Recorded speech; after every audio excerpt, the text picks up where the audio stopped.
ಅನುದಿನ ಅನುಕ್ಷಣ ಮನೆಯಲ್ಲೂ ಕಲಿಯೋಣ, ಕಲಿಕೆಯ ಹೊಸ ಹಾದಿಯಲಿ ಜೊತೆಗೂಡಿ ಹೆಜ್ಜೆಯ ಹಾಕೋಣ, ಸಂತಸದಿ ಕಲಿಯೋಣ ನಮ್ಮ ಹೆಮ್ಮೆಯ ಈ ಕ್ಲಾಸಿನಲ್ಲಿ.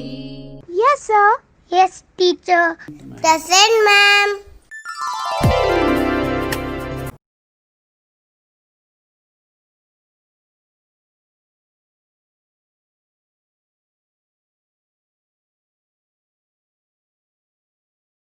ಪ್ರೀತಿಯ 10ನೇ ತರಗತಿಯ ವಿದ್ಯಾರ್ಥಿಗಳೇ, ನಿಮಗೆಲ್ಲರಿಗೂ ನಮಸ್ಕಾರ ಹಾಗೂ ಇವತ್ತಿನ ಈ ಕಾರ್ಯಕ್ರಮಕ್ಕೆ ಸ್ವಾಗತ. ಮಕ್ಕಳೇ, ನಾವೀಗಾಗಲೇ ಇತಿಹಾಸ ವಿಭಾಗದ ಮೊದಲನೇ ಅಧ್ಯಾಯದಲ್ಲಿ ಮೊದಲನೇ ಭಾಗದಲ್ಲಿ ನಾವು ಅನೇಕ ಅಂಶಗಳ ಬಗ್ಗೆ ತಿಳಿದುಕೊಂಡೆವು. ಏನೆಲ್ಲ ನೋಡಿದ್ವಿ ಮಕ್ಕಳೇ? ಭಾರತವು ಯುರೋಪಿಯನ್ನರೊಂದಿಗೆ ಹೊಂದಿದ್ದ ವ್ಯಾಪಾರ ಸಂಬಂಧ, ಹಿಂದೆ ಯಾವ ರೀತಿಯಾದಂಥ ವ್ಯಾಪಾರ ಸಂಬಂಧ ಇತ್ತು, ವಿಶೇಷವಾಗಿ ಏಷ್ಯಾ ಮತ್ತು ಯುರೋಪ್ ದೇಶಗಳ ನಡುವಣ ವ್ಯಾಪಾರ ಸಂಬಂಧ ನೋಡಿದ್ವಿ. ಕ್ರಿಸ್ತಶಕ 1453ರಲ್ಲಿ ಆಟೋಮನ್ ಟರ್ಕರು ಕಾನ್ಸ್ಟಾಂಟಿನೋಪಲ್ ನಗರವನ್ನು ವಶಪಡಿಸಿಕೊಂಡ ಬಗೆಯನ್ನು ನಾವು ತಿಳಿದುಕೊಂಡ್ವಿ. ನಂತರ ಉಂಟಾದಂಥ ಪರಿಣಾಮಗಳು, ಆ ನಂತರ ಭಾರತಕ್ಕೆ ಹೊಸ ಜಲಮಾರ್ಗವನ್ನು ಕಂಡುಹಿಡಿದಂತಹ ವಾಸ್ಕೋಡಗಾಮ, ಆತನ ಸಾಧನೆಗಳ ಬಗ್ಗೆ ನಾವು ನೋಡಿದ್ವಿ. ವಾಸ್ಕೋಡಗಾಮನ ಬಗ್ಗೆ ನೋಡಿದ್ವಿ. ಜೊತೆಗೆ ಏನೆಲ್ಲ ತಿಳಿದುಕೊಂಡೆವು? ಭಾರತಕ್ಕೆ ಬಂದಂತಹ ಯುರೋಪಿನ ವ್ಯಾಪಾರಿ ಕಂಪನಿಗಳು, ಪೋರ್ಚುಗೀಸರು, ಡಚ್ಚರು, ಇಂಗ್ಲೀಷರು ಮತ್ತು ಫ್ರೆಂಚರ ಬಗ್ಗೆ ನಾವು ತಿಳಿದುಕೊಂಡೆವು ಮಕ್ಕಳೇ. ಹಾಗೆ ಕೊನೆಯಲ್ಲಿ ನಾವು ನೋಡಿದ್ವಿ, ಏನು ನೋಡಿದ್ವಿ? ಫ್ರೆಂಚರ ಗವರ್ನರ್ ಆದಂತಹ ಡ್ಯೂಪ್ಲೆ ಮಹತ್ವಾಕಾಂಕ್ಷಿಯಾದಂತಹ ಅಧಿಕಾರಿಯಾಗಿದ್ದ, ಭಾರತದಲ್ಲಿ ಫ್ರೆಂಚರ ಪ್ರಭುತ್ವವನ್ನು ಸಾಧಿಸಬೇಕನ್ನೋದು ಆತನ ಏಕೈಕ ಗುರಿಯಾಗಿತ್ತು ಅನ್ನೋದನ್ನು ಸಹ ನಾವು ಹಿಂದೆ ನೋಡಿದ್ವಿ ಅಲ್ಲೋ ಮಕ್ಕಳೇ. ಇವತ್ತಿನ ಈ ತರಗತಿಯಲ್ಲಿ ನಾವು ಇನ್ನೂ 3 ಮುಖ್ಯ ಅಂಶಗಳ ಬಗ್ಗೆ ನಾವು ತಿಳಿದುಕೊಳ್ಳೋಣ. ಏನು? ಪ್ಲಾಸಿ ಕದನದ ಬಗ್ಗೆ ನಾವು ತಿಳ್ಕೋಬೇಕಾಗಿದೆ. ಪ್ಲಾಸಿ ಕದನದ ಬಗ್ಗೆ ತಿಳ್ಕೊಳ್ಳೋಣ. ಜೊತೆಗೆ ಬಕ್ಸಾರ್ ಕದನ ಹಾಗೂ ದ್ವಿಪ್ರಭುತ್ವ ಪದ್ಧತಿ, ಈ 3 ಮುಖ್ಯ ಅಂಶಗಳ ಬಗ್ಗೆ ನಾವು ಈ ತರಗತಿಯಲ್ಲಿ ತಿಳಿದುಕೊಳ್ಳೋಣ ಮಕ್ಕಳೇ. ನಿಮ್ಗೆ ಗೊತ್ತಿರ್ಬೋದು ಮಕ್ಕಳೇ, ಫ್ರೆಂಚರು ಭಾರತಕ್ಕೆ ಬಂದ ನಂತರ ಫ್ರೆಂಚರು ಮತ್ತು ಬ್ರಿಟಿಷರ ನಡುವೆ ಒಂದು ರೀತಿಯ ಪ್ರತಿಸ್ಪರ್ಧೆ ಉಂಟಾಯಿತು. ಪ್ರತಿಸ್ಪರ್ಧೆ ಉಂಟಾಗುವುದಕ್ಕೆ ಮುಖ್ಯ ಕಾರಣ ಏನು ಅಂದರೆ, ಭಾರತದಲ್ಲಿ ಫ್ರೆಂಚರು ತಮ್ಮ ಪ್ರಭುತ್ವವನ್ನು ಸ್ಥಾಪಿಸುವುದಕ್ಕೆ ಪ್ರಯತ್ನಿಸಿದರು. ಇದೇ ಸಂದರ್ಭದಲ್ಲಿ ಪೋರ್ಚುಗೀಸರು ಭಾರತಕ್ಕೆ ಬಂದಿದ್ದರು, ಡಚ್ಚರು ಭಾರತಕ್ಕೆ ಬಂದಿದ್ದರು. ಆದರೆ ಡಚ್ಚರು ಮತ್ತು ಪೋರ್ಚುಗೀಸರು ಕಾಲಕ್ರಮೇಣ ಭಾರತದ ರಾಜಕೀಯ ರಂಗದಿಂದ ಹಿಂದೆ ಸರಿದರು. ನೋಡಿ ಮಕ್ಕಳೇ, ಪೋರ್ಚುಗೀಸರು ಮತ್ತು ಡಚ್ಚರು 18ನೇ ಶತಮಾನದ ಮಧ್ಯಂತರದ ಹೊತ್ತಿಗೆ ಭಾರತದ ರಾಜಕೀಯ ರಂಗದಿಂದ ಹಿಂದೆ ಸರಿದರು. ಯಾಕೆ ಹಿಂದೆ ಸರಿದರು ಅಂದರೆ, ಫ್ರೆಂಚರು ಮತ್ತು ಬ್ರಿಟಿಷರ ಪೈಪೋಟಿಯನ್ನು ಎದುರಿಸುವುದಕ್ಕೆ ಇವರಿಂದ ಸಾಧ್ಯವಾಗಲಿಲ್ಲ. ಕೊನೆಗೆ ಅಂತಿಮ ಕಣದಲ್ಲಿ ಉಳಿದಿದ್ದು ಯಾರು? ಬ್ರಿಟಿಷರು ಮತ್ತು ಫ್ರೆಂಚರು. ಅಂತಿಮವಾದಂಥ ಕಣದಲ್ಲಿ ಫ್ರೆಂಚರು ಮತ್ತು ಬ್ರಿಟಿಷರು ಭಾರತದಲ್ಲಿ ಉಳಿದ್ರು. ಇವರಿಬ್ಬರ ನಡುವೆ ಒಂದು ರೀತಿಯ ಸಂಘರ್ಷ ಉಂಟಾಯಿತು ಮಕ್ಕಳೇ. ಭಾರತದಲ್ಲಿ ತಮ್ಮ ಪ್ರಭುತ್ವವನ್ನು ಸ್ಥಾಪಿಸುವುದಕ್ಕೆ ಫ್ರೆಂಚರು ಮತ್ತು ಬ್ರಿಟಿಷರು ಪ್ರತಿಸ್ಪರ್ಧೆಯನ್ನು ಆರಂಭಿಸಿದರು. ಯಾವ ಪ್ರದೇಶದಲ್ಲಿ ಅವರು ಪ್ರತಿಸ್ಪರ್ಧೆಯನ್ನು ಆರಂಭಿಸಿದರು, ಯಾವ ಪ್ರದೇಶದಲ್ಲಿ ಅವರ ಸಂಘರ್ಷ ಆರಂಭ ಆಯಿತು ಅನ್ನೋದನ್ನು ನಾವು ನೋಡೋದಾದರೆ, ಕಾರ್ನಾಟಿಕ್ ಎನ್ನುವಂತಹ ಪ್ರದೇಶಗಳು. ಕಾರ್ನಾಟಿಕ್ ಅಂದ್ರೇನು? ಕಾರ್ನಾಟಿಕ್ ಅಂದರೆ ತಮಿಳುನಾಡಿನ ಪೂರ್ವ ಭಾಗ. ಈ ಕಾರ್ನಾಟಿಕ್ ಪ್ರದೇಶದಲ್ಲಿ ಉಂಟಾದಂತಹ ಯುದ್ಧಗಳನ್ನು ನಾವು ಕಾರ್ನಾಟಿಕ್ ಯುದ್ಧಗಳು ಅಂತ ಕರಿತೀವಿ.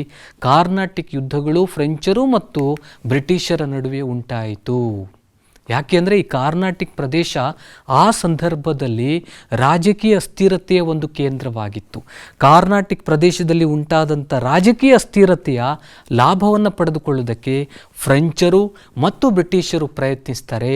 ಇದು ಕೊನೆಗೆ 3 ಕಾರ್ನಾಟಿಕ್ ಯುದ್ಧಗಳಿಗೆ ಎಡೆ ಮಾಡಿಕೊಡುತ್ತೆ. ನಿಮ್ಮ ಪಠ್ಯಪುಸ್ತಕದಲ್ಲಿ 3 ಕಾರ್ನಾಟಿಕ್ ಯುದ್ಧಗಳ ಬಗ್ಗೆ ಕೊಟ್ಟಿದ್ದಾರೆ ಮಕ್ಕಳೇ. ಮೊದಲನೇ ಕಾರ್ನಾಟಿಕ್ ಯುದ್ಧ, 2ನೇ ಕಾರ್ನಾಟಿಕ್ ಯುದ್ಧ, 3ನೇ ಕಾರ್ನಾಟಿಕ್ ಯುದ್ಧ. ಹೀಗೆ 3 ಕಾರ್ನಾಟಿಕ್ ಯುದ್ಧಗಳನ್ನು ನಾವು ನೋಡ್ತೀವಿ ಮಕ್ಕಳೇ. 1746ರಿಂದ 1748 ಇದು ಮೊದಲನೇ ಕಾರ್ನಾಟಿಕ್ ಯುದ್ಧ. 2ನೇ ಕಾರ್ನಾಟಿಕ್ ಯುದ್ಧ 1749ರಿಂದ 1754. 3ನೇ ಕಾರ್ನಾಟಿಕ್ ಯುದ್ಧ 1756ರಿಂದ 1763. ಹೀಗೆ 1746ರಲ್ಲಿ ಯುದ್ಧವಾದಂಥ ಕಾರ್ನಾಟಿಕ್ ಯುದ್ಧ ಅದು 3ನೇ ಕಾರ್ನಾಟಿಕ್ ಯುದ್ಧವಾದಂತಹ 1763ರಲ್ಲಿ ಅಂತ್ಯಗೊಂಡಿತು. 1746ರಿಂದ ಉಂಟಾದಂಥ ಸಂಘರ್ಷ 1763ರಲ್ಲಿ ಕೊನೆಗೊಂಡಿತ್ತು. ಮಕ್ಕಳೇ, ನೀವಿಲ್ಲಿ ಗಮನಿಸಬೇಕು, ಕಾರ್ನಾಟಿಕ್ ಯುದ್ಧಗಳಲ್ಲಿ ಭಾರತದಲ್ಲಿ ಫ್ರೆಂಚರ ಅವನತಿಗೆ ಕಾರಣ ಆಯಿತು. ಕಾರ್ನಾಟಿಕ್ ಯುದ್ಧಗಳಿಂದಾಗಿ ಭಾರತದಲ್ಲಿ ಬ್ರಿಟಿಷರು ಬಲಿಷ್ಠರಾದರು. ಈ ಕಾರ್ನಾಟಿಕ್ ಯುದ್ಧಗಳಿಂದಾಗಿ ಭಾರತಕ್ಕೆ ಆಗಮಿಸಿದಂಥ ಫ್ರೆಂಚರನ್ನು ಬ್ರಿಟಿಷರು ಸೋಲಿಸ್ತಾರೆ. ಈ ಯುದ್ಧಗಳಲ್ಲಿ ನಾವು ಬೇರೆ ಬೇರೆ ಒಪ್ಪಂದಗಳನ್ನು ನಾವು ಕಾಣ್ತೀವಿ. ಆಕ್ಸ್ಲಾ ಚಾಪೆಲ್ ಒಪ್ಪಂದ ಇರ್ಬೋದು, ಪಾಂಡಿಚೇರಿ ಒಪ್ಪಂದ ಇರ್ಬೋದು, ಪ್ಯಾರಿಸ್ ಒಪ್ಪಂದ ಇರ್ಬೋದು. ಈ ಒಪ್ಪಂದಗಳನ್ನು ಮಾಡಿಕೊಂಡ್ರೂ ಸಹ ಅಂತಿಮವಾಗಿ ಫ್ರೆಂಚರು ಭಾರತದಲ್ಲಿ ತಮ್ಮ ಪ್ರಭುತ್ವವನ್ನು ಕಳೆದುಕೊಂಡರು. ಅದು ಮುಖ್ಯವಾಗಿ 3ನೇ ಕಾರ್ನಾಟಿಕ್ ಯುದ್ಧದಲ್ಲಿ. 3ನೇ ಕಾರ್ನಾಟಿಕ್ ಯುದ್ಧದ ನಂತರ ಫ್ರೆಂಚರ ಅವನತಿ ಆಯಿತು ಭಾರತದಲ್ಲಿ. ಫ್ರೆಂಚರನ್ನು ಸೋಲಿಸಿದ ನಂತರ ಬ್ರಿಟಿಷರು ಭಾರತದಲ್ಲಿ ಬಂಗಾಳದ ಕಡೆಗೆ ತಮ್ಮ ಗಮನವನ್ನು ಹರಿಸಿದರು. ದಕ್ಷಿಣ ಭಾರತದಲ್ಲಿ ರಾಜಕೀಯ ನಿಯಂತ್ರಣವನ್ನು ಸಾಧಿಸಿದ ನಂತರ ಬಂಗಾಳದ ಕಡೆಗೆ ತಮ್ಮ ಗಮನವನ್ನು ಬ್ರಿಟಿಷರು ಹರಿಸಿದರು. ಯಾಕೆ ಅಂದರೆ ಸಂಪದ್ಭರಿತವಾದಂಥ ಪ್ರದೇಶವಾಗಿತ್ತು. ಕೃಷಿ ಇರ್ಬೋದು, ವಾಣಿಜ್ಯ ಇರ್ಬೋದು, ಕೈಗಾರಿಕಾ ಕ್ಷೇತ್ರದಲ್ಲಿ ಈ ಬಂಗಾಳ ಇಡೀ ಭಾರತದಲ್ಲೇ ಪ್ರಮುಖವಾದಂಥ ಒಂದು ಪ್ರದೇಶವಾಗಿತ್ತು. ಜೊತೆಗೆ ಇಂಗ್ಲಿಷ್ ಈಸ್ಟ್ ಇಂಡಿಯಾ ಕಂಪನಿಯೂ ಸಹ ಈ ಬಂಗಾಳ ಪ್ರಾಂತ್ಯದಿಂದ ಹೆಚ್ಚಿನ ಲಾಭವನ್ನು ಸಹ ಅದು ಗಳಿಸ್ಕೊಳ್ತಾ ಇತ್ತು. ಈ ಉದ್ದೇಶದಿಂದ ಬ್ರಿಟಿಷರು ಫ್ರೆಂಚರನ್ನು ಸೋಲಿಸಿದ ನಂತರ ಇವರ ಗಮನ ಹರಿಸಿದ್ದು ಬಂಗಾಳದ ಕಡೆಗೆ.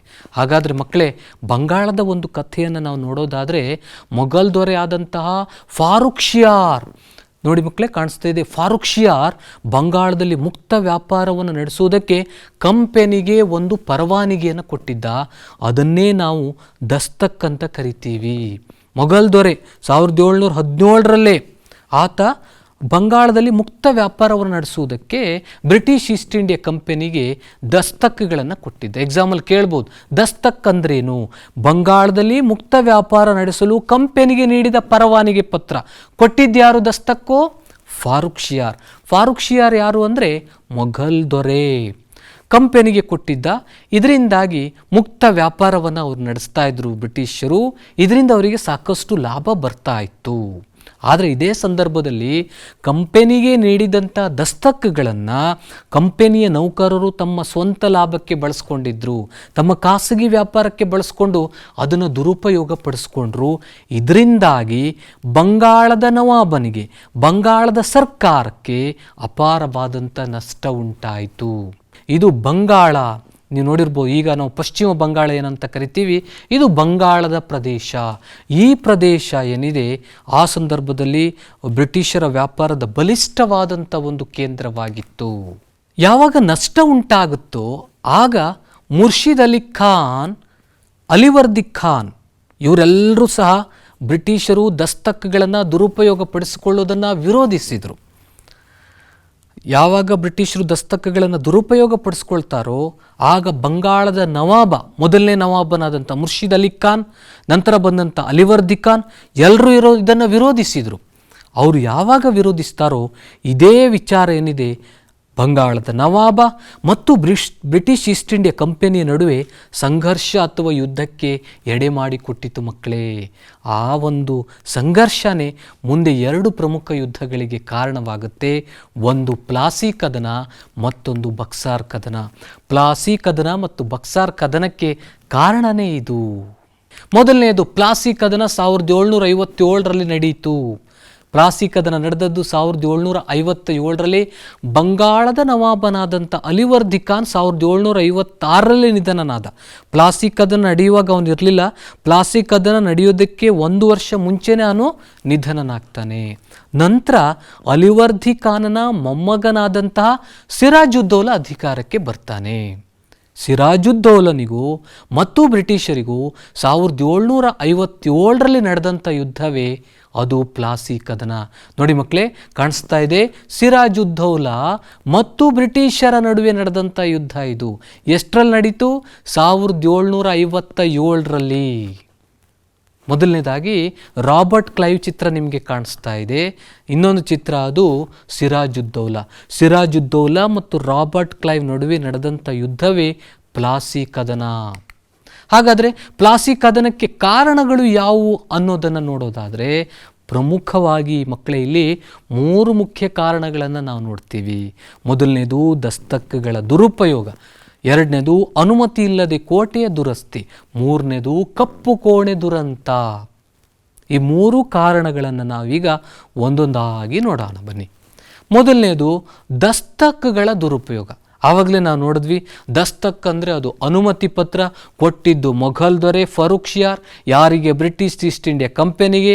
ಅವ್ರೇನು ಮಾಡಿದ್ರು, ಸ್ವಂತ ಲಾಭಕ್ಕೆ ಬಳಸ್ಕೊಂಡ್ರು. ಇದರಿಂದ ಯಾರಿಗೆ ನಷ್ಟ ಆಯಿತು? ಬಂಗಾಳದ ನವಾಬನಿಗೆ ನಷ್ಟ ಆಯಿತು. ದಸ್ತಕಗಳ ದುರುಪಯೋಗವನ್ನು ವಿರೋಧಿಸಿದ ಆತ. ಹೀಗೆ ಕಂಪನಿಯ ವ್ಯಾಪಾರಕ್ಕಾಗಿ ನೀಡಿದಂಥ ದಸ್ತಕಗಳನ್ನು ಬ್ರಿಟಿಷ್ ನೌಕರರು ದುರುಪಯೋಗ ಪಡಿಸ್ಕೊಂಡ್ರು. ಆ ಮೂಲಕ ಬಂಗಾಳದ ಬೊಕ್ಕಸಕ್ಕೆ ನಷ್ಟ ಆಗ್ತಾ ಇತ್ತು. ಇದರಿಂದಾಗಿ ಸಿರಾಜುದ್ದೌಲನಿಗೆ ಕೋಪ ಬರುತ್ತೆ, ಮೊದಲನೇ ಕಾರಣ. ಎರಡನೇದು ಅನುಮತಿ ಇಲ್ಲದೆ, ಪರ್ಮಿಷನ್ ಇಲ್ಲ. ಯಾರು ಪರ್ಮಿಷನ್ ಇಲ್ಲದೆ? ಬಂಗಾಳದ ನವಾಬ ಸಿರಾಜುದ್ದೌಲನ ಪರ್ಮಿಷನ್ ಇಲ್ಲದೆ, ಅನುಮತಿ ಇಲ್ಲದೆ ಕೋಟೆ ದುರಸ್ತಿ. ಕೋಟೆ ಅಂದರೆ ಯಾವುದಿದು? ಫೋರ್ಟ್ ವಿಲಿಯಂ ಕೋಟೆ. ದುರಸ್ತಿ ಅಂದರೆ ದುರಸ್ತಿ ಅಂದಾಗ ನಾವೇನು ನೋಡ್ತೀವಿ ಅಂದರೆ ಬಲಪಡಿಸೋದು, ಫಿರಂಗಿಗಳನ್ನು ಇಡೋದನ್ನು ನಾವು ನೋಡ್ತೀವಿ. ಇಲ್ಲಿ ಬ್ರಿಟಿಷರು ಏನು ಮಾಡ್ತಾರೆ, ಫ್ರೆಂಚರು ಅವ್ರ ಮೇಲೆ ಅಟ್ಯಾಕ್ ಮಾಡ್ಬೋದು ಅನ್ನೋ ಭಯ ಅವರಲ್ಲಿತ್ತು. ಕಲ್ಕತ್ತಾದ ಫೋರ್ಟ್ ವಿಲಿಯಂ ಕೋಟೆಯಲ್ಲಿ ಫಿರಂಗಿಗಳನ್ನು ಇಟ್ಟರು, ಅದನ್ನು ಬಲಪಡಿಸಿದರು. ಇದನ್ನೇ ನಾವು ಕೋಟೆಯ ದುರಸ್ತಿ ಅಂತ ಕರಿತೀವಿ ಮಕ್ಕಳೇ. ಆದರೆ ಅವರು ಬಂಗಾಳದ ನವಾಬನಾದಂತಹ ಸಿರಾಜುದ್ದೌಲನ ಅನುಮತಿಯನ್ನು ಪಡ್ಕೋಬೇಕಾಗಿತ್ತು. ಅನುಮತಿಯನ್ನು ಪಡ್ಕೊಳ್ಳಿಲ್ಲ. ಅನುಮತಿಯನ್ನು ಪಡೆಯದೆ ಕೋಟೆಯನ್ನು ದುರಸ್ತಿ ಮಾಡಿದ್ರು.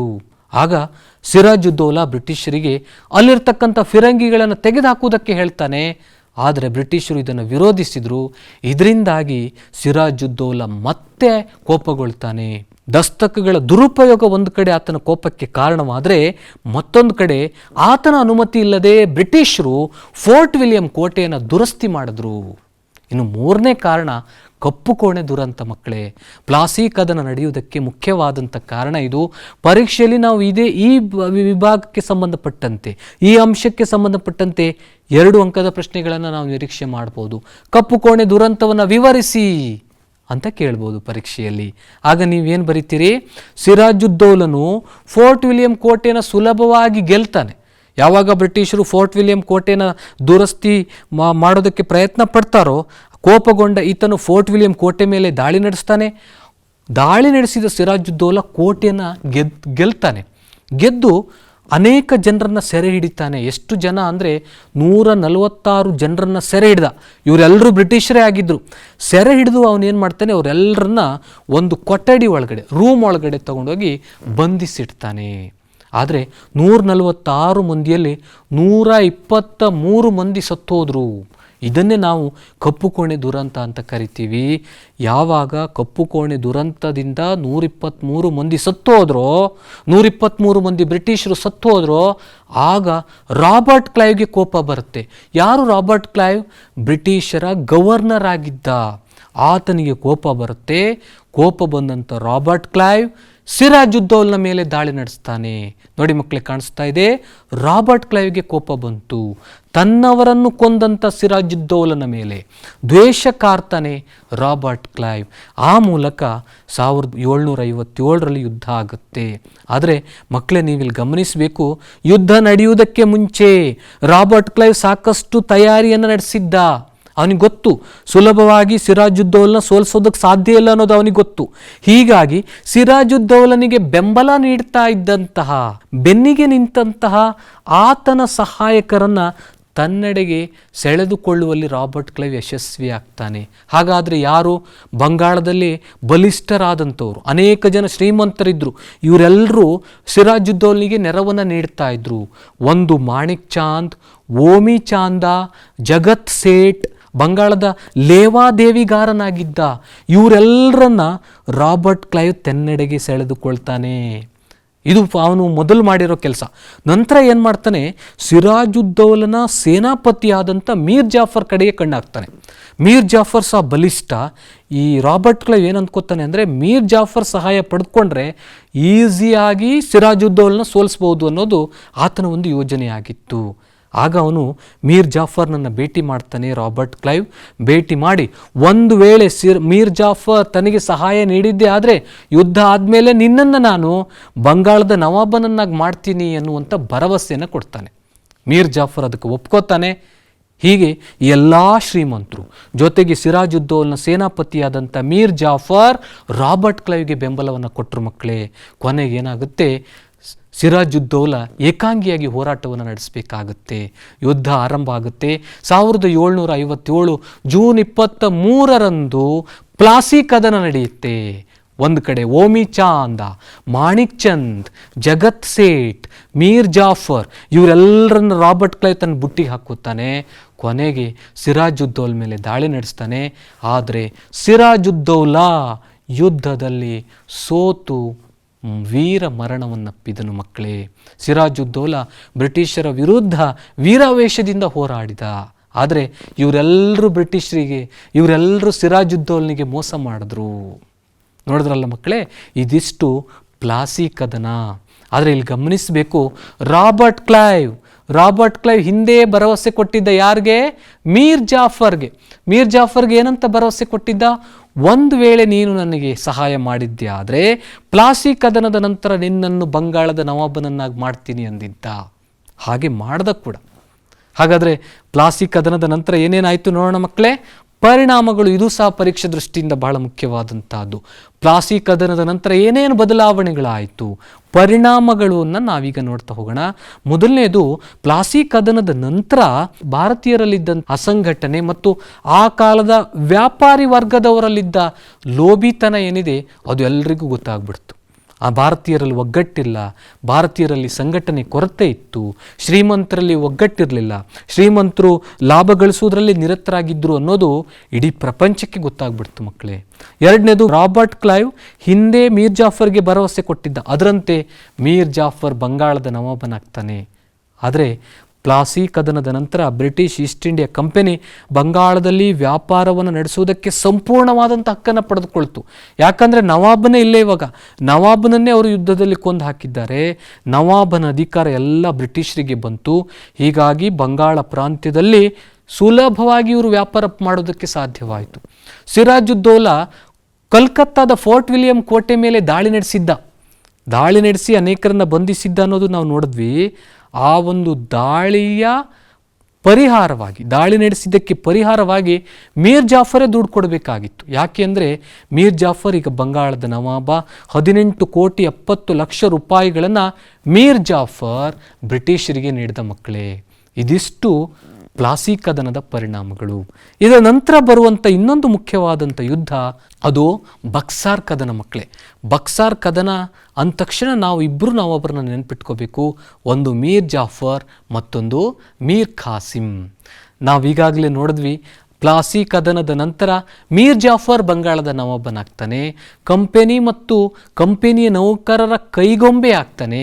ನಿರಂತರವಾದಂಥ ಶೋಷಣೆಗೆ ಆತನು ಒಳಗಾದ. ಯಾರೋ? ಮೀರ್ ಜಾಫರ್. ಜೊತೆಗೆ ನವಾಬ ಬ್ರಿಟಿಷರ ಎಲ್ಲ ಬೇಡಿಕೆಗಳನ್ನು ಪೂರೈಸ್ತಾನೆ. ಇದರಿಂದಾಗಿ ಮೀರ್ ಜಾಫರ್ನ ಬಕ್ಕಸ ಬರಿದಾಯಿತು. ಆದರೆ ದಿನದಿಂದ ದಿನಕ್ಕೆ ಬ್ರಿಟಿಷ್ ಈಸ್ಟ್ ಇಂಡಿಯಾ ಕಂಪೆನಿ ಮತ್ತು ಬ್ರಿಟಿಷ್ ಈಸ್ಟ್ ಇಂಡಿಯಾ ಕಂಪೆನಿಯ ನೌಕರರ ಆಸೆ ಏನಿದೆ ಅದು ಕಡಿಮೆ ಆಗಲೇ ಇಲ್ಲ. ಯಾವಾಗ Mir Jafar British East India ಕಂಪೆನಿಯ ಬೇಡಿಕೆಗಳನ್ನು ಪೂರೈಸುವುದಕ್ಕೆ ಅಸಮರ್ಥನಾಗ್ತಾನೋ ಆಗ ಬ್ರಿಟಿಷರು ಏನು ಮಾಡ್ತಾರೆ, ಮೀರ್ ಜಾಫರ್ನನ್ನು ಅಸಮರ್ಥ ಅಂತ ಬಿಂಬಿಸಿ ಅವನನ್ನು ನವಾಬನ ಸ್ಥಾನದಿಂದ ಪದಚ್ಯುತಗೊಳಿಸಿದರು. ಆ ನವಾಬನ ಸ್ಥಾನದಿಂದ ತೆಗೆದು ಹಾಕಿದ ಮೇಲೆ ಯಾರನ್ನ ತಂದು ಕೂರಿಸ್ತಾರೆ ಅಂದರೆ ಮೀರ್ ಖಾಸಿಂನನ್ನು ಕೂರಿಸ್ತಾರೆ. ಮಕ್ಕಳೇ, ಮೀರ್ ಖಾಸಿಂ ಯಾರು? ಮೀರ್ ಖಾಸಿಂ ಮೀರ್ ಜಾಫರ್ನ ಅಳಿಯ. ನೋಡಿ ಮಕ್ಕಳು, ಇಲ್ಲಿ ಕಾಣಿಸ್ತಾ ಇದೆ. ಮೊದಲನೇದು ಮೀರ್ ಜಾಫರ್, ಮತ್ತೊಂದು ಮೀರ್ ಖಾಸಿಂ. ಪ್ಲಾಸಿ ಕದನದ ನಂತರ ಮೀರ್ ಜಾಫರ್ ಬಂಗಾಳದ ನವಾಬನಾಗಿದ್ದ. ನಂತರ ಈತನನ್ನು ಅಸಮರ್ಥನೆಂದು ಬಿಂಬಿಸಿದಂಥ ಬ್ರಿಟಿಷರು ಈತನನ್ನು ನವಾಬನ ಸ್ಥಾನದಿಂದ ಪದಚ್ಯುತಗೊಳಿಸಿ ಈತನ ಅಳಿಯನಾದಂತಹ ಮೀರ್ ಖಾಸಿಂನನ್ನು ಬಂಗಾಳದ ನವಾಬನನ್ನಾಗಿ ಮಾಡಿದ್ರು. ಆದರೆ ಮೀರ್ ಕಾಸಿಂ ಸಹ ಬ್ರಿಟಿಷರು ಹೇಳ್ದಂಗೆ ಕೇಳ್ತಾ ಇದ್ದ. ಯಾಕಂದರೆ ಆತ ಸಮರ್ಥ ಆಡಳಿತಗಾರನಾಗಿದ್ದ. ಆರಂಭದಲ್ಲಿ ಬ್ರಿಟಿಷ್ ಈಸ್ಟ್ ಇಂಡಿಯಾ ಕಂಪನಿ ಹೇಳಿದಂತೆ ಆತ ಕೇಳ್ತಾ ಇದ್ದ. ಅಷ್ಟೇ ಅಲ್ಲ, ಯಾವಾಗ ಇವನನ್ನು ನವಾಬನನ್ನಾಗಿ ಮಾಡಿದ್ರೋ ಈತ ಬ್ರಿಟಿಷ್ ಈಸ್ಟ್ ಇಂಡಿಯಾ ಕಂಪನಿಗೆ 2 ಲಕ್ಷ ಪೌಂಡ್ ಹಣ ಕೊಡ್ತಾನೆ. ಜೊತೆಗೆ ಕೆಲವೊಂದು ಪ್ರದೇಶಗಳನ್ನು ಬ್ರಿಟಿಷ್ ಈಸ್ಟ್ ಇಂಡಿಯಾ ಕಂಪನಿಗೆ ಕೊಟ್ಟುಬಿಟ್ಟ ಅವನು. ಆದರೆ ಬ್ರಿಟಿಷರ ಕೈಗೊಂಬೆಯಾಗಿ ಬಹಳ ಕಾಲದವರೆಗೆ ಇರೋದಕ್ಕೆ ಇವನಿಗೆ ಆಸಕ್ತಿ ಇರಲಿಲ್ಲ. ತನ್ನ ಅಧಿಕಾರವನ್ನು ವಿಸ್ತರಿಸುವುದಕ್ಕೆ ಪ್ರಯತ್ನಿಸ್ತಾನೆ. ಜೊತೆಗೆ ಸ್ವತಂತ್ರ ರಾಜನಾಗಬೇಕು, ತಾನು ಸ್ವತಂತ್ರವಾಗಿ ಆಳ್ವಿಕೆ ನಡೆಸಬೇಕು. ಜಾಸ್ತಿ ದಿನ ನಾನು ಬ್ರಿಟಿಷರ ಕೈ ಕೆಳಗಡೆ ಆ ರಾಜನಾಗಿರುವುದಕ್ಕೆ ಆಸಕ್ತಿ ಇರಲಿಲ್ಲ ಆತನಿಗೆ. ಹೀಗಾಗಿ ಸ್ವತಂತ್ರ ರಾಜನೆಂದು ಘೋಷಿಸ್ತಾನೆ. ಅದೇ ಸಂದರ್ಭದಲ್ಲಿ ದಸ್ತಕ್ಗಳ ದುರ್ಬಳಕೆಯನ್ನು ಬ್ರಿಟಿಷರು ಮಾಡ್ತಾ ಇದ್ರು. ಬ್ರಿಟಿಷರು ಅದೇ ಸಂದರ್ಭದಲ್ಲಿ ದಸ್ತಕ್ನ ದುರ್ಬಳಕೆ ಮಾಡ್ತಾ ಇದ್ರು. ಆಗ ಆತ ಬಂಗಾಳದಲ್ಲಿರ್ತಕ್ಕಂಥ ಎಲ್ಲ ವ್ಯಾಪಾರವನ್ನು ಸುಂಕ ಮುಕ್ತ ಅಂತ ಘೋಷಿಸಿಬಿಟ್ಟ. ಯಾರು? ಮೀರ್ ಕಾಸಿಂ. ಒಂದು ಕಡೆ ಮೀರ್ ಕಾಸಿಂ ಸ್ವತಂತ್ರ ರಾಜ ಅಂತ ಘೋಷಿಸ್ತಾನೆ, ಇನ್ನೊಂದು ಕಡೆ ಆತ ಏನು ಮಾಡ್ತಾನೆ ಅಂದರೆ ವ್ಯಾಪಾರವನ್ನು ಫ್ರೀಯಾಗಿ ಮಾಡ್ತಾನೆ. ಸುಂಕ ಮುಕ್ತ ವ್ಯಾಪಾರ, ಇಡೀ ಬಂಗಾಳದಲ್ಲಿ ಸುಂಕ ಮುಕ್ತ ವ್ಯಾಪಾರವನ್ನು ಮೀರ್ ಕಾಸಿಂ ಘೋಷಣೆ ಮಾಡ್ತಾನೆ. ಆಗ ಏನಾಗುತ್ತೆ, ಯಾವಾಗ ಮೀರ್ ಕಾಸಿಂ ಸುಂಕ ಮುಕ್ತ ವ್ಯಾಪಾರವನ್ನು ಘೋಷಣೆ ಮಾಡ್ತಾನೋ ಭಾರತೀಯರು ಸುಲಭವಾಗಿ ಬಂಗಾಳದಲ್ಲಿ ವ್ಯಾಪಾರ ಮಾಡುವಂತಾಯಿತು. ಯಾವುದೇ ರೀತಿಯಾದಂಥ ಸುಂಕವನ್ನು ಅವರು ನೀಡಬೇಕಾಗಿರಲಿಲ್ಲ. ಇದರಿಂದಾಗಿ ಭಾರತೀಯರು ಬ್ರಿಟಿಷರ ಜೊತೆ ವ್ಯಾಪಾರದಲ್ಲಿ ಸ್ಪರ್ಧೆಗಿಳಿದ್ರು. ಯಾವಾಗ ಭಾರತೀಯರು ಸ್ಪರ್ಧೆಗಿಳಿತಾರೋ ಬ್ರಿಟಿಷರ ವ್ಯಾಪಾರದಲ್ಲಿ ತೀವ್ರವಾದಂಥ ಹಿನ್ನಡೆ ಉಂಟಾಗುತ್ತೆ, ತೀವ್ರವಾದಂಥ ನಷ್ಟವನ್ನು ಅವರು ಎದುರಿಸ್ತಾರೆ. ಇದೆಲ್ಲಕ್ಕೆ ಕಾರಣನಾಗಿದ್ದು ಮೀರ್ ಕಾಸಿಂ. ಇದನ್ನು ಕಾರಣವಾಗಿಟ್ಟುಕೊಂಡು ಬ್ರಿಟಿಷರು ಮೀರ್ ಕಾಸಿಂನನ್ನು ಪದಚ್ಯುತಗೊಳಿಸಿದರು. ನೋಡಿ ಮಕ್ಕಳೇ, ಮೀರ್ ಕಾಸಿಂನನ್ನು ಪದಚ್ಯುತಗೊಳಿಸಿ ಯಾರನ್ನ ಮತ್ತೆ ನವಾಬನನ್ನಾಗಿ ಮಾಡ್ತಾರೆ? ಮೀರ್ ಜಾಫರ್ನನ್ನು ನವಾಬನನ್ನಾಗಿ ಮಾಡಿದ್ರು. ನೋಡಿ, ಮತ್ತೆ 2ನೇ ಬಾರಿಗೆ ಮೀರ್ ಜಾಫರ್ ಬಂಗಾಳದ ನವಾಬನಾಗ್ತಾನೆ. ಆದರೆ ಮೀರ್ ಕಾಸಿಂ ಸುಮ್ಮನೆ ಇರಲ್ಲ. ಯಾವಾಗ ಬ್ರಿಟಿಷರು ಮೀರ್ ಜಾಫರ್ನನ್ನು ಪದಚ್ಯುತಗೊಳಿಸ್ತಾರೋ ಅವನು ಸುಮ್ಮನೆ ಇದ್ದ. ಆದರೆ ಮೀರ್ ಕಾಸಿಂ ಸುಮ್ಮನೆ ಇರಲಿಲ್ಲ ಮಕ್ಕಳೇ, ಸಂಘಟನೆ ಮಾಡ್ತಾನೆ, ಸಂಘಟನಾತ್ಮಕ ಹೋರಾಟಕ್ಕೆ ಮುಂದಾಗ್ತಾನೆ. ಇದೇ ಸಂದರ್ಭದಲ್ಲಿ ಅವನು ಅನೇಕರ ಬೆಂಬಲವನ್ನು ಪಡಿತಾನೆ. ಭಾರತದ ವ್ಯಾಪಾರಿಗಳು ಅವನಿಗೆ ಬೆಂಬಲ ನೀಡ್ತಾರೆ. ವಿವಿಧ ಕಸುಬುದಾರರು ಮೀರ್ ಕಾಸಿಂನ ಬೆಂಬಲಕ್ಕೆ ನಿಲ್ತಾರೆ. ಕೊನೆಗೆ ಮೀರ್ ಕಾಸಿಂ ಮೊಘಲ್ ದೊರೆ ಆದಂಥ 2ನೇ ಶಾ ಆಲಂ, ಔದ್ನ ನವಾಬನಾದಂಥ ಶೂಜಾ ಉದ್ದೌಲ್ನ ಜೊತೆ ಒಪ್ಪಂದವನ್ನು ಮಾಡಿಕೊಳ್ತಾರೆ. ಪರಿಣಾಮವಾಗಿ ಮೀರ್ ಕಾಸಿಂ ನೇತೃತ್ವದ 3 ಸಂಯುಕ್ತ ಸೇನೆಗಳು ಹೆಕ್ಟರ್ ಮುನ್ರೋ ನೇತೃತ್ವದ ಬ್ರಿಟಿಷ್ ಸೇನೆಯನ್ನು 1764ರಲ್ಲಿ ಬಕ್ಸರ್ ಎನ್ನುವಂಥ ಪ್ರದೇಶದಲ್ಲಿ ಮುಖಾಮುಖಿಯಾದವು. ಹೌದು ಮಕ್ಕಳೇ, ಇವೆಲ್ಲವುಗಳು ಬಕ್ಸಾರ್ ಕದನಕ್ಕೆ ಕಾರಣಗಳು. ಈ ಚಿತ್ರದಲ್ಲಿ ನೀವು ನೋಡ್ತಾ ಇದ್ದೀರಿ, ಮೀರ್ ಕಾಸಿಂ ಬಂಗಾಳದ ನವಾಬನಾಗಿದ್ದ ಈತನನ್ನು ಬ್ರಿಟಿಷರು ಪದಚ್ಯುತಗೊಳಿಸಿದರು. ಪದಚ್ಯುತಗೊಂಡಂತಹ ಮೀರ್ ಕಾಸಿಂ 2ನೇ ಚಿತ್ರದಲ್ಲಿ ನೀವು ಕಾಣ್ತಾ ಇದ್ದೀರಿ ಮೊಘಲ್ ದೊರೆ ಆದಂತಹ 2ನೇ ಶಾ ಆಲಂ. 3ನೇ ಚಿತ್ರದಲ್ಲಿ ನೀವು ಕಾಣ್ತಾ ಇದ್ದೀರಿ ಔದ್ನ ನವಾಬನಾದಂತಹ ಶೂಜಾ ಉದ್ದೌಲ್ನ ಸಹಾಯವನ್ನು ಪಡೆದುಕೊಂಡು 1764ರಲ್ಲಿ ಬ್ರಿಟಿಷರ ವಿರುದ್ಧ ಯುದ್ಧವನ್ನು ಸಾರ್ತಾರೆ. ಈ 3 ಜನರ ಸೇನೆ ತ್ರಿಕೂಟ ಸೇನೆ ಅಂತ ನಾವು ಕರಿತೀವಿ. ಮೀರ್ ಕಾಸಿಂ, 2ನೇ ಶಾ ಆಲಂ, ಶೂಜಾ ಉದ್ದೌಲ 3 ಜನ ಒಟ್ಟಾಗಿ ಬ್ರಿಟಿಷರ ವಿರುದ್ಧ ಹೋರಾಟವನ್ನು ನಡೆಸ್ತಾರೆ. ಬ್ರಿಟಿಷರ ಸೇನೆಯ ನಾಯಕತ್ವವನ್ನು ವಹಿಸಿದ್ದು ಹೆಕ್ಟರ್ ಮನ್ರೋ. ಇದನ್ನು ನೀವು ಇಲ್ಲಿ ಗಮನಿಸಬೇಕು ಮಕ್ಕಳೇ. ಹೆಕ್ಟರ್ ಮನ್ರೋವನ್ನು ಹೀರೋ ಆಫ್ ದಿ ಬಕ್ಸಾರ್ ಅಂತ ಕರೀತಾರೆ. 1764ರಲ್ಲಿ ಹೆಕ್ಟರ್ ಮನ್ರೋ ನೇತೃತ್ವದ ಬ್ರಿಟಿಷ್ ಸೇನೆ ಈ 3 ಜನರನ್ನು ಸೋಲಿಸ್ತಾನೆ. ಕೊನೆಗೆ ಬಕ್ಸಾರ್ ಕದನದಲ್ಲಿಯೂ ಸಹ ಬ್ರಿಟಿಷರು ಜಯವನ್ನು ಸಾಧಿಸಿದರು ಮಕ್ಕಳೇ. ಹಾಗಾದರೆ ಬಕ್ಸಾರ್ ಕದನದ ನಂತರ ಏನಾಯಿತು ನೋಡೋಣ. ಇದನ್ನೇ ನಾವು ಬಕ್ಸಾರ್ ಕದನದ ಪರಿಣಾಮಗಳು ಅಂತ ಕರಿತೀವಿ. ಮೊದಲನೆಯದು, ಈಸ್ಟ್ ಇಂಡಿಯಾ ಕಂಪನಿಗೆ ಬಂಗಾಳದ ಮೇಲಿರ್ತಕ್ಕಂಥ ದಿವಾನಿ ಹಕ್ಕನ್ನು 2ನೇ ಶಾ ಆಲಂ ನೀಡಿದ್ದು. ದಿವಾನಿ ಹಕ್ಕು ಅಂದ್ರೇನು? ದಿವಾನಿ ಅಂದರೆ ಬಂಗಾಳದಲ್ಲಿ ಕಂದಾಯವನ್ನು ವಸೂಲಿ ಮಾಡುವ ಹಕ್ಕು. ಇದು ಯಾರಿಗಿತ್ತು ಅಂದರೆ ಮೊಘಲರಿಗೆ ಮಾತ್ರ ಇತ್ತು ದಿವಾನಿ ಹಕ್ಕು. ಆದರೆ ಬಕ್ಸಾರ್ ಕದನದ ನಂತರ 2ನೇ ಶಾ ಆಲಂ ದಿವಾನಿ ಹಕ್ಕನ್ನು ಬ್ರಿಟಿಷರಿಗೆ ಕೊಡ್ತಾನೆ. ಇಷ್ಟಕ್ಕೆ ಸುಮ್ಮನಾಗಲಿಲ್ಲ ಶಾ ಆಲಂ. ವರ್ಷಕ್ಕೆ 26 ಲಕ್ಷ ರೂಪಾಯಿಗಳನ್ನು ಪಡೆದುಕೊಳ್ತಾನೆ ಬ್ರಿಟಿಷರಿಂದ. ಆ 26 ಲಕ್ಷ ರೂಪಾಯಿಗೆ ಪೂರಕವಾಗಿ ಈತನು ತನ್ನಲ್ಲಿರ್ತಕ್ಕಂಥ ಎಲ್ಲ ಹಕ್ಕನ್ನು, ಬಂಗಾಳದಲ್ಲಿ ಏನೇನು ಹಕ್ಕಿದೆ ಎಲ್ಲ ಹಕ್ಕನ್ನು ಬ್ರಿಟಿಷರಿಗೆ ಬಿಟ್ಟುಕೊಟ್ಟ. ಚಿತ್ರದಲ್ಲಿ ಕಾಣಿಸ್ತಾ ಇದೆ ನೋಡಿ ಮಕ್ಕಳೇ, ಶಾ ಆಲಂ ಬ್ರಿಟಿಷರಿಗೆ ಬಂಗಾಳದ ಮೇಲಿನ ಎಲ್ಲ ಹಕ್ಕನ್ನು ಬಿಟ್ಟುಕೊಟ್ಟ. ಇನ್ನು ಔದ್ನ ನವಾಬನಾದಂಥ ಶೂಜಾ ಉದ್ದೌಲ ಕಂಪನಿಗೆ ಯುದ್ಧ ನಷ್ಟ ಪರಿಹಾರವಾಗಿ ಬಕ್ಸಾರ್ ಕದನದಲ್ಲಿ ಬ್ರಿಟಿಷರು ಸಾಕಷ್ಟು ನಷ್ಟವನ್ನು ಅನುಭವಿಸಿದ್ರು. ಆ ಪರಿಹಾರವನ್ನು ಶೂಜಾ ಉದ್ದೌಲ ಕೊಡಬೇಕಾಗಿತ್ತು. ಪರಿಹಾರದ ಮೊತ್ತ ಸುಮಾರು 50 ಲಕ್ಷ ರೂಪಾಯಿಗಳಷ್ಟಿತ್ತು. ಮೀರ್ ಜಾಫರ್ ಮರಣ ಹೊಂದಿದ್ರಿಂದಾಗಿ ಆತನ ಮಗನಿಗೆ ವಿಶ್ರಾಂತಿ ವೇತನವನ್ನು ಬ್ರಿಟಿಷರು ಕೊಟ್ಟರು. ಬಂಗಾಳದ ಪೂರ್ಣ ಆಡಳಿತವನ್ನು ತಾವೇ ನಿರ್ವಹಿಸಿದರು. ಅಲ್ವ ಮಕ್ಕಳೇ, ಇನ್ನು ಈ ಅಧ್ಯಾಯದ ಕೊನೆಯ ಪ್ರಮುಖವಾದಂಥ ಅಂಶ ದ್ವಿಪ್ರಭುತ್ವ ಪದ್ಧತಿ, ದ್ವಿಸರ್ಕಾರ, ಡ್ಯುವೆಲ್ ಗವರ್ನಮೆಂಟ್ ಕಾನ್ಸೆಪ್ಟ್ ಅಂತ ನಾವು ಕರಿತೀವಿ ಅದನ್ನು. ಈ ಡ್ಯುವೆಲ್ ಗವರ್ನಮೆಂಟ್ ಕಾನ್ಸೆಪ್ಟನ್ನು ಜಾರಿಗೆ ತಂದಿದ್ದು ರಾಬರ್ಟ್ ಕ್ಲೈವ್. ರಾಬರ್ಟ್ ಕ್ಲೈವ್ ಅಂದಾಗ ನಮಗೆ ಏನು ನೆನಪಾಗುತ್ತೆ ಅಂದರೆ ಮಕ್ಕಳೇ, ಪ್ಲಾಸಿ ಕದನ ನೆನಪಾಗುತ್ತೆ. ಪ್ಲಾಸಿ ಕದನದ ನೇತೃತ್ವವನ್ನು ವಹಿಸಿದ್ದ, ಜೊತೆಗೆ ದ್ವಿಸರ್ಕಾರ ಪದ್ಧತಿಯನ್ನು ಜಾರಿಗೆ ತಂದಿದ್ದ. 1757ರಲ್ಲಿ ಈತ ಬ್ರಿಟಿಷ್ ಗವರ್ನರ್ ಆಗಿ ಕಾರ್ಯವನ್ನು ನಿರ್ವಹಿಸಿದ್ದ. ಆದರೆ ಮಕ್ಕಳೇ, 1765ರಲ್ಲಿ ಮತ್ತೆ ಈತ ಭಾರತಕ್ಕೆ ಬರ್ತಾನೆ. ಭಾರತಕ್ಕೆ ಬಂದು ಒಂದು ಹೊಸ ಪದ್ಧತಿಯನ್ನು ಜಾರಿಗೆ ತರ್ತಾನೆ. ಆ ಪದ್ಧತಿಯನ್ನೇ ನಾವು ದ್ವಿಪ್ರಭುತ್ವ ಪದ್ಧತಿ ಅಂತ ಕರಿತೀವಿ. ಹಾಗಾದರೆ ದ್ವಿಪ್ರಭುತ್ವ ಪದ್ಧತಿ ಅಂದ್ರೇನು? ಇದು ಎರಡು ರೀತಿಯಾದಂಥ ಸರ್ಕಾರ, ಒಂದು ಬ್ರಿಟಿಷ್ ಸರ್ಕಾರ, ಮತ್ತೊಂದು ನವಾಬನ ಸರ್ಕಾರ. ಬ್ರಿಟಿಷ್ ಸರ್ಕಾರ ಏನು ಮಾಡ್ತಾ ಇತ್ತು? ಭೂಕಂದಾಯ ವಸೂಲಿ ಮಾಡುವ ಹಕ್ಕನ್ನು ಬ್ರಿಟಿಷರು ಹೊಂದಿದ್ರು, ಅಥವಾ ಬ್ರಿಟಿಷ್ ಈಸ್ಟ್ ಇಂಡಿಯಾ ಕಂಪನಿ ಹೊಂದಿತ್ತು. ಮತ್ತೊಂದು ಕಡೆ ನವಾಬ, ಬ್ರಿಟಿಷರ ಕೈಗೊಂಬೆ ಆಗಿದ್ದಂಥ ನವಾಬ ಆಡಳಿತ ನೋಡ್ಕೋಬೇಕಾಗಿತ್ತು. ನ್ಯಾಯ ಮೊದಲಾದಂಥ ಆಡಳಿತ ಕಾರ್ಯಗಳನ್ನು ಅವನು ನೋಡ್ಕೊಳ್ಬೇಕಾಗಿತ್ತು. ಹೀಗೆ ಬ್ರಿಟಿಷರು ತಮ್ಮ ಒಂದು ವಾಣಿಜ್ಯ ಹಿತಾಸಕ್ತಿಯನ್ನು ಕಾಪಾಡಿಕೊಳ್ಳುವ ಸಲುವಾಗಿ ಭಾರತದಲ್ಲಿ ರಾಜಕೀಯ ಪರಮಾಧಿಕಾರವನ್ನು ಸ್ಥಾಪಿಸಿದರು. ಅವರ ಗುರಿ ಏನಾಗಿತ್ತು ಅಂದರೆ ಲಾಭ ಗಳಿಸ್ಕೊಳ್ಳೋದು ಅವರ ಗುರಿಯಾಗಿತ್ತು. ಲಾಭ ಗಳಿಸಿಕೊಳ್ಳುವಂಥ ಉದ್ದೇಶದಿಂದ ಭಾರತದಲ್ಲಿ ಅಂದು ಅಸ್ತಿತ್ವದಲ್ಲಿದ್ದಂತಹ ರಾಜಕೀಯ ಅಸ್ಥಿರತೆಯ ಲಾಭವನ್ನು ಅವರು ಪಡೆದುಕೊಳ್ತಾ ಹೋದರು. ಆ ಮೂಲಕ ವ್ಯಾಪಾರಕ್ಕಾಗಿ ಬಂದಂಥ ಬ್ರಿಟಿಷರು ಭಾರತದಲ್ಲಿ ರಾಜಕೀಯ ಪರಮಾಧಿಕಾರವನ್ನು ಸ್ಥಾಪಿಸಿದರು. ಮಕ್ಕಳೇ, ಇವತ್ತಿನ ಈ ಅಧ್ಯಾಯದಲ್ಲಿ ಮಕ್ಕಳೇ ನೀವು 3 ಮುಖ್ಯ ಅಂಶಗಳ ಬಗ್ಗೆ ತಿಳಿದುಕೊಂಡಿರಿ. ಪ್ಲಾಸಿ ಕದನ 1757ರಲ್ಲಿ ನಡೀತು. ಎರಡನೇದು ಬಕ್ಸಾರ್ ಕದನ 1764ರಲ್ಲಿ ನಡೀತು.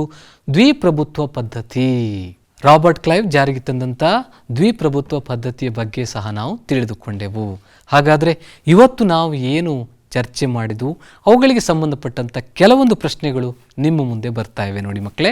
ಮೊದಲನೇದು, ಕೆಳಗಿನ ವಾಕ್ಯಗಳಲ್ಲಿ ಖಾಲಿ ಬಿಟ್ಟ ಸ್ಥಳಗಳನ್ನು ಸೂಕ್ತ ಪದಗಳಿಂದ ಭರ್ತಿ ಮಾಡಿ. ಮೊದಲನೇದು, ರಾಬರ್ಟ್ ಕ್ಲೈವ್ನು 1757ರಲ್ಲಿ ಸಿರಾಜುದ್ದೌಲನ ಮೇಲೆ ಡ್ಯಾಶ್ ಕದನ ಸಾರಿದನು. ಈಸ್ಟ್ ಇಂಡಿಯಾ ಕಂಪನಿಗೆ ಬಂಗಾಳದ ದಿವಾನಿ ಹಕ್ಕನ್ನು ಡ್ಯಾಶ್ ನೀಡಿದನು. ಬಂಗಾಳದಲ್ಲಿ ದ್ವಿಪ್ರಭುತ್ವವನ್ನು ಜಾರಿಗೆ ತಂದವನು. ಇನ್ನು ಎರಡನೇ ಮೇನ್, ಕೆಳಗಿನ ಪ್ರಶ್ನೆಗಳಿಗೆ ಗುಂಪುಗಳಲ್ಲಿ ಚರ್ಚಿಸಿ ಉತ್ತರಿಸಿ. ಮೊದಲನೇದು, ಪ್ಲಾಸಿ ಕದನಕ್ಕೆ ಕಾರಣಗಳು ಯಾವುವು? ಪ್ಲಾಸಿ ಕದನದಿಂದ ಉಂಟಾದ ಪರಿಣಾಮಗಳನ್ನು ತಿಳಿಸಿ. ಬಕ್ಸಾರ್ ಕದನದ ಕಾರಣಗಳನ್ನು ತಿಳಿಸಿ. ಬಕ್ಸಾರ್ ಕದನದ ಪರಿಣಾಮಗಳು ಯಾವುವು? ಬ್ರಿಟಿಷರು ಜಾರಿಗೆ ತಂದ ದ್ವಿಪ್ರಭುತ್ವ ಪದ್ಧತಿಯನ್ನು ಅಥವಾ ದ್ವಿಪ್ರಭುತ್ವವನ್ನು ವಿವರಿಸಿ. ಪ್ರಶ್ನೆಗಳನ್ನು ನೋಡಿದ್ರಲ್ಲ ಮಕ್ಕಳೇ, ಈ ಪ್ರಶ್ನೆಗಳಿಗೆ ನೀವು ಉತ್ತರಿಸಬೇಕು. ಉತ್ತರಿಸಿದ ನಂತರ ಅವುಗಳನ್ನು ನೀವು ನಿಮ್ಮ ಶಿಕ್ಷಕರಿಗೆ ತೋರಿಸಿ. ಪ್ರೀತಿ ವಿದ್ಯಾರ್ಥಿಗಳೇ, ಇದುವರೆಗೆ ನಾವು ಇತಿಹಾಸ ವಿಭಾಗದ ಮೊದಲನೇ ಅಧ್ಯಾಯವಾದಂಥ ಭಾರತಕ್ಕೆ ಯುರೋಪಿಯನ್ನರ ಆಗಮನ, ಈ ಅಧ್ಯಾಯಕ್ಕೆ ಸಂಬಂಧಪಟ್ಟಂಥ ಅನೇಕ ವಿಚಾರಗಳನ್ನು ಚರ್ಚೆ ಮಾಡಿದೆವು. ನಿಮಗೆಲ್ಲರಿಗೂ ಶುಭವಾಗಲಿ. ನಮಸ್ಕಾರ.